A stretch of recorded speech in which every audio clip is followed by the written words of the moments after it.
Tonight, gay politician Charles Chauvel on why our gay Attorney General is against same-sex marriage.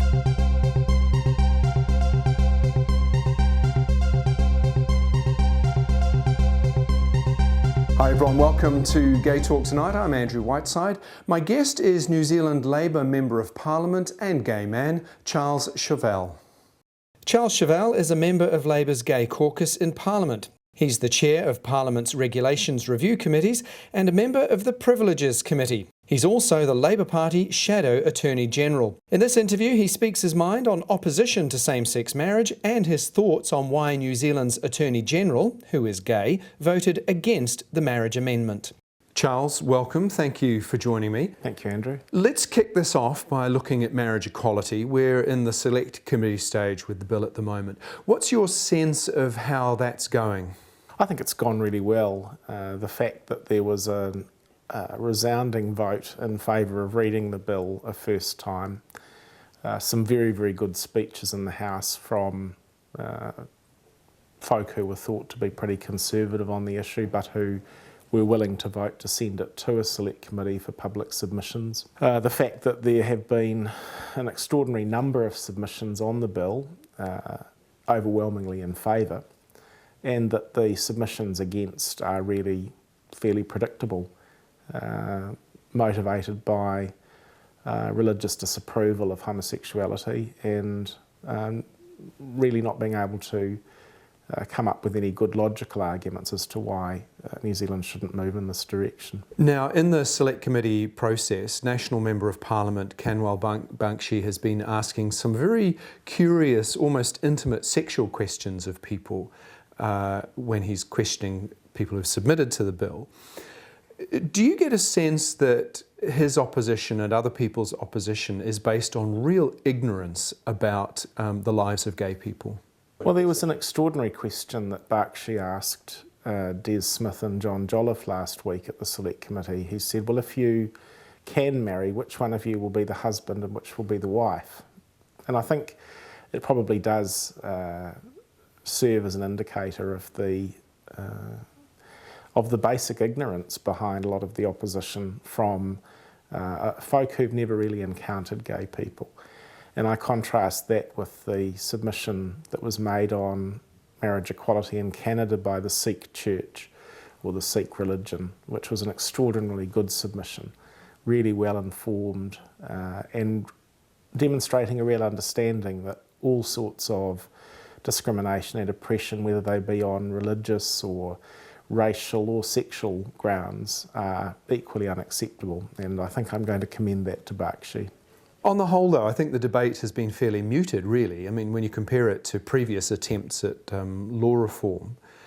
Is that the view that you have?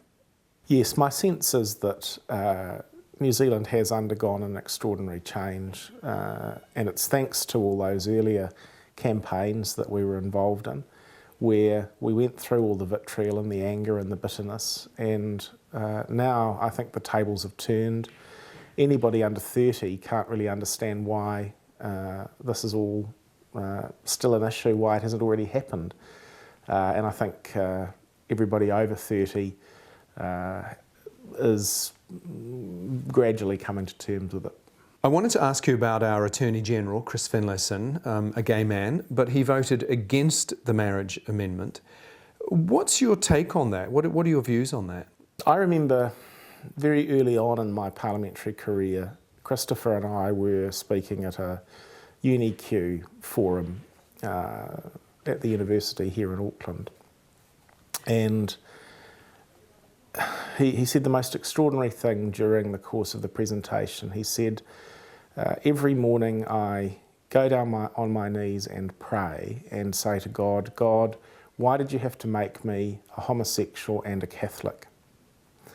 And I think, you know, whenever I try to puzzle through Christopher's peculiar way of thinking about his sexuality and about the way he interacts with the world, I remember that particular episode.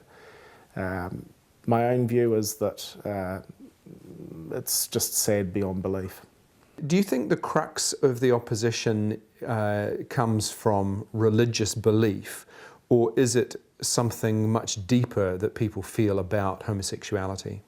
Well, look, I find the idea of a gay man voting against marriage equality to be so unusual that it's hard for me to try to divine what leads to that particular manifestation of self-hatred. But you know, we had 2 gay men who voted against it in the House. We had Dennis O'Rourke from New Zealand First as well. Their entire party voted against the legislation on the, I'll say the pretext, because I think it was the pretext, that they thought this ought to go to a referendum. You know, I think our community needs to hold both of those men to account for their stance. It's curious though, isn't it, that a notion that we could have the whole population voting on human rights. Well, ironically, polling indicates that this is an overwhelmingly popular measure, so I would be relaxed about seeing it go to a referendum. But I think what it does highlight in New Zealand is our complete lack of any real protection for human rights for minorities. And it's why I'm a strong advocate of entrenching the New Zealand Bill of Rights Act and making it judicially enforceable. And certainly if I'm ever in the Attorney General's chair, that's something that I'll be extraordinarily passionate about. I think you raise a good point there though. If we look at the Australian state of Queensland, they've had a change of government to a more right-wing government, and they've started to roll back some of the gay rights. That does say, doesn't it, that minority rights are still at the whim of the majority. Yes, and I mean the Queensland situation is worth highlighting. And it's not simply an attack on one group. You know, if you look at the HIV funding situation there, the one group that's been defunded and really come under attack is the group that's designed to work with men who have sex with men.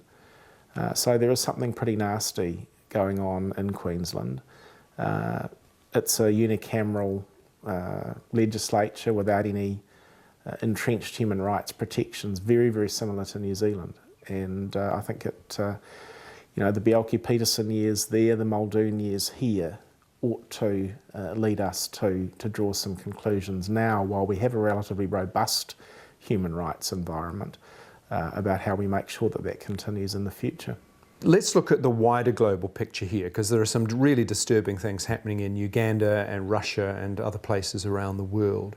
What's your view on the world situation at the moment and whether it can be improved? We're right to be concerned about the moves in Uganda, Nigeria, and in some of the former Soviet countries where there are moves backward. When I was on the Global Commission on HIV and the Law, we were particularly concerned about the position in the former Soviet countries and in the Arab world. Those are the 2 parts of the world where the epidemic is increasing rather than decreasing. And that increase was entirely avoidable. All the science was clear as to what needed to be done to contain the epidemic, and instead the authorities simply put in place repressive laws, or maintained repressive laws that had the exact opposite effect of what public health would tell you was the right thing to do. In Africa, you know, we're seeing an uneasy alliance between Islamic fundamentalism, United States-inspired Christian fundamentalism, and some pretty nasty residual anti-colonial effects, all combining to result in victimisation against gay people. And I think it needs to be resisted long and loud. It's a politically incorrect view, but I don't have one hesitation in saying that Western nations ought to tie their aid commitments and their development commitments to respect for human rights by recipient countries. It's worked before, and if it saves one life, then to me it's worthwhile. Of course, the situation isn't all bleak. There are some really very encouraging signs. I mean, in the United States, finally, opinion on marriage has started to swing around on international AIDS programs. Hillary Clinton has been a fantastic Secretary of State. Barack Obama's been a brilliant president. We've seen their insistence that human rights include gay, lesbian, intersex, transgender, bisexual rights, has probably done more to ensure the safety and the continuing well-being of queer people across the world than anything else in recent times. Do you think the fact that Barack Obama has been re-elected now, that America may put more pressure on these countries that are persecuting gay people? I think we have a good opportunity with President Obama, with Prime Minister Cameron, who takes these issues seriously, and good on him for doing that. I think obviously the Australian government takes a strong interest as well. So it's really going to be important that John Key and Murray McCully stop hiding on these issues and start speaking out as well, because a concerted, united front from such figures, as well as the European Union and others, is really the only way we're going to stop this sort of dreadful development from spreading. My final question, do you have any particular thoughts on what it might take to have a happy, successful, fulfilled kind of life? Well, it's a cliche, but I think being true to yourself is about as fulfilled and happy as you can get.